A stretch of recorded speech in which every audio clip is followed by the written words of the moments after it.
वो पीसी का MAC address उसका यूजर नेम होगा और उसका पासवर्ड होगा, वो मैक पॉलिसी में वर्क होगा। ओके,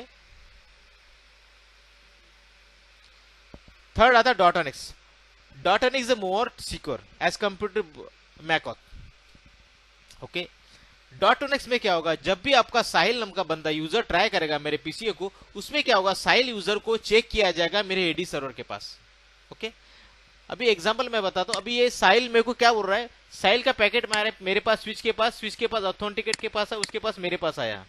तो जैसा मेरे पास रिक्वेस्ट आया, तो जो साहिल है वो मेरे पास आया, इस स्विच ने बोला कि Sahil will going try to authenticate my networks. तो ये सीपीएम के पास आया, क्लियर पास साहिल अपने पास चेक नहीं करें क्योंकि एडी के पास वो भेजेगा, एडी के पास पैकेट्स, वो पूछेगा clear pass please check this Sahil is present और not in AD servers, verifying this in the Sile username in my domain server.